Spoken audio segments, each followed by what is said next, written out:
Klausen? Oh enggak. Oh iya.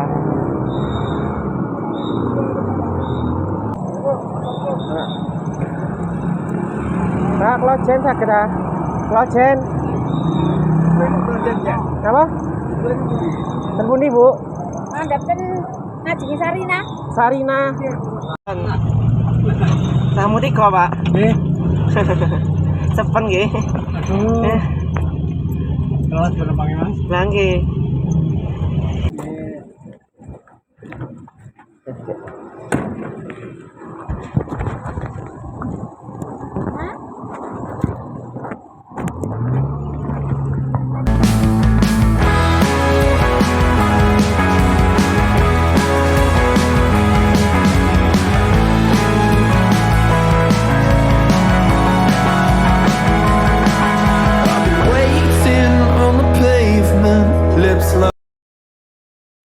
Halo semuanya, ketemu lagi dengan aku. Kali ini aku akan mengajak kalian untuk naik mikrolet di Kota Malang, yakni mikrolet jurusan GA. Sebelum lanjut, jangan lupa subscribe ya. Terima kasih. Kalau biasanya aku naik Surabaya Bus atau Feeder Wirawiri dan Trans Semanggi, kali ini aku mencoba untuk naik mikrolet di Kota Malang dan ingin memberitahu kepada kalian bagaimana sih kondisi mikrolet atau angkot di Kota Malang. Nah, kali ini aku sedang berjalan di Jalan Raja Wali. Jadi kalau di Surabaya kan ada Jalan Raja Wali yang sebagai tempat pemberhentian akhir dari Surabaya Bus rute Bungurasih ya menuju ke Raja Wali. Di Malang juga ada Jalan Raja Wali, tapi itu jalannya kecil ya, karena merupakan kompleks perumahan Sukun Permai namanya. Nah, jalan ini itu adalah jalan penghubung antara rumah aku dengan jalan besar, yaitu Jalan S. Supriyadi. Nanti aku akan naik mikrolet atau angkot GA dari Jalan S. Supriyadi.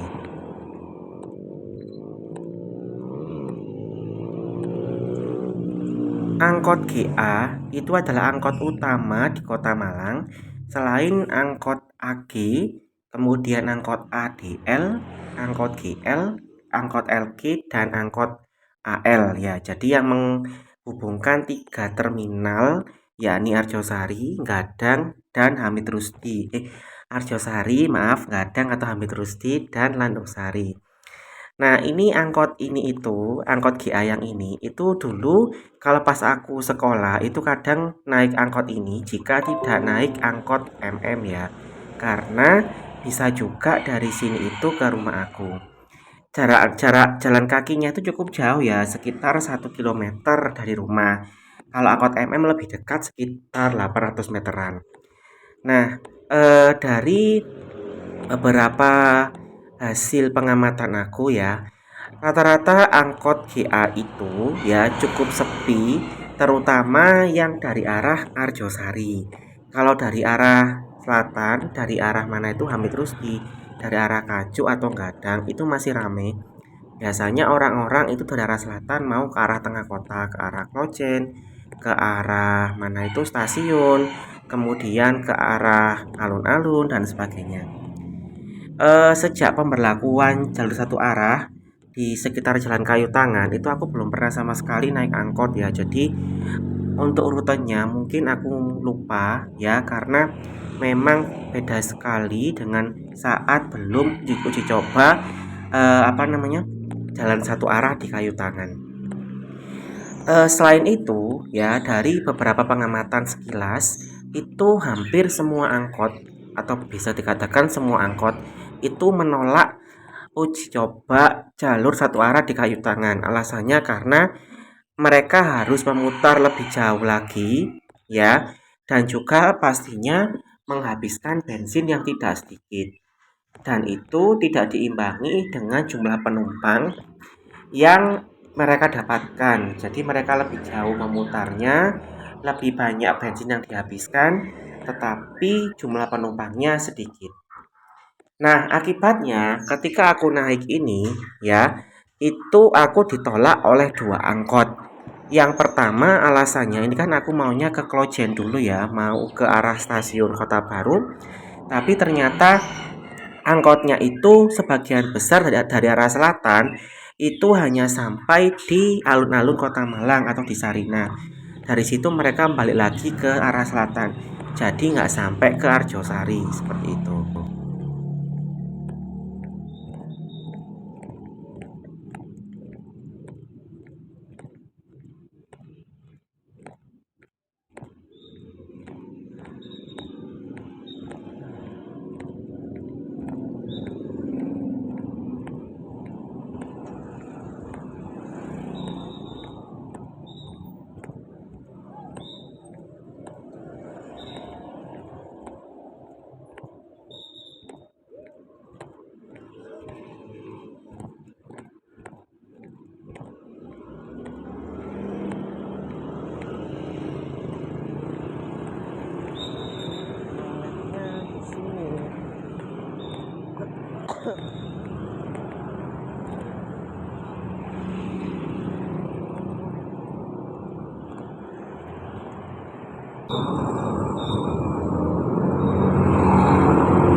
Klojen?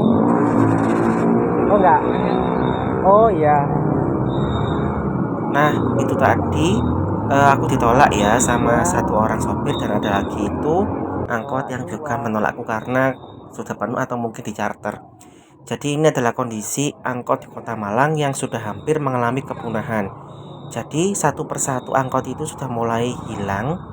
Yang tersisa itu hanya angkot yang berada di jalan utama seperti angkot GA ini. Itu pun juga mengenaskan karena tidak ada penumpang yang naik atau jarang sekali penumpang yang naik. Setelah ini aku dapat lagi satu angkot ya. Bapaknya juga ternyata hanya sampai di alun-alun, jadi aku naik gak apa-apa. Nanti dari alun-alun aku akan jalan kaki ke stasiun. Di situ bapaknya bercerita bahwa beliau itu dari Arjosari hanya mendapatkan 3 orang penumpang saja. Bayangkan untuk mengejar setoran yang mungkin bisa sampai 150.000 rupiah ke atas atau 1.000 ya, itu hanya bisa sampai jam 10-an ini, jam 9:30 10 ini itu mendapatkan 3 orang penumpang saja, yang masing-masing itu ongkosnya adalah 5.000 rupiah.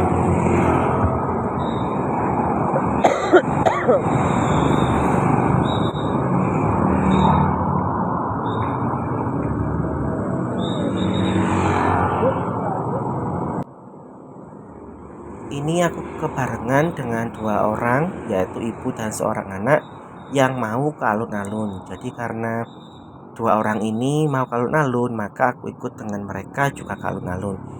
Makanya aku kalau ke Surabaya itu jarang sekali naik angkot karena takutnya seperti ini.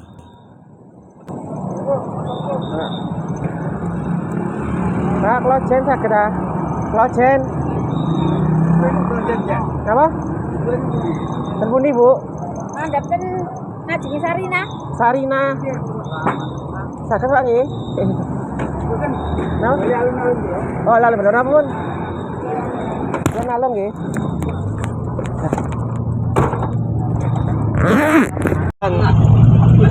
Kamu di kok, Pak? Nggih. Sepen nggih. Kelas penumpangnya Mas. Lah nggih.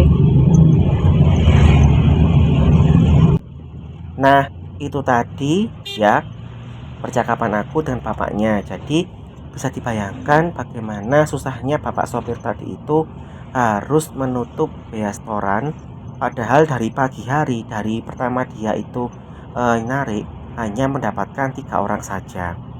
Dan yang membuat miris adalah Pemkot Malang itu seakan menutup mata, tidak ada usaha sama sekali agar bagaimana caranya para sopir angkot ini bisa mendapatkan penumpang yang layak, atau bagaimana para penumpang angkot itu bisa mendapatkan fasilitas yang layak. Padahal sekarang ini sudah ada layanan teman bus ya, ada beberapa model seperti Wirawiri, seperti Jaklingko ya, Mikrotrans, itu kan bisa dicontoh ya. Kalau Pemkot itu mau sedikit saja berusaha mengalihkan dananya ya, daripada membuang percuma untuk membangun yang tak berguna, maka bisa digunakan untuk membangun transportasi umum di Kota Malang. Nah, kita sudah sampai di Kasin, nanti kita akan ke Talun lalu berakhir di alun-alun.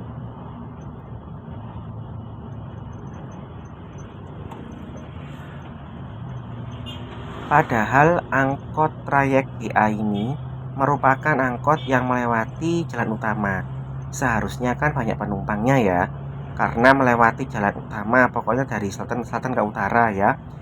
Kalau misalkan nanti ada perbaikan ya, mungkin angkot ini sebaiknya dipecah memang jadi dua, karena terlalu panjang rutenya dari Hamid Rusdi itu ke Arjosari, terlalu jauh.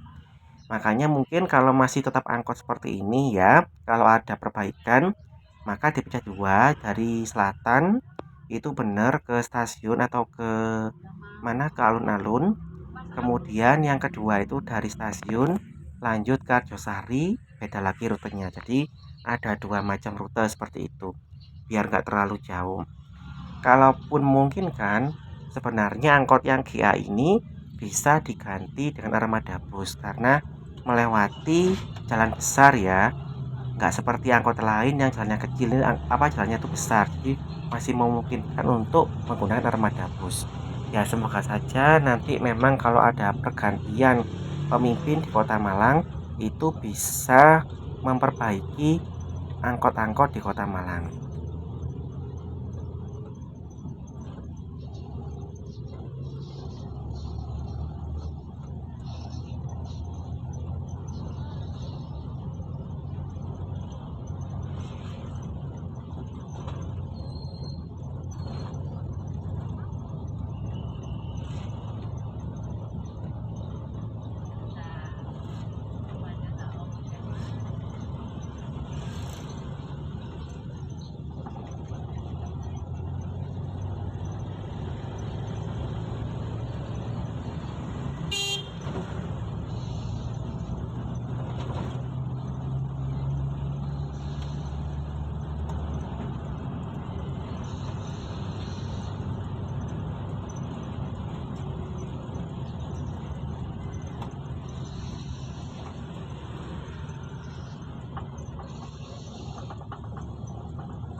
Kita sudah sampai di daerah namanya Talun ya. Ini masuk wilayah Kelurahan Kauman, Kecamatan Klojen, Kota Malang.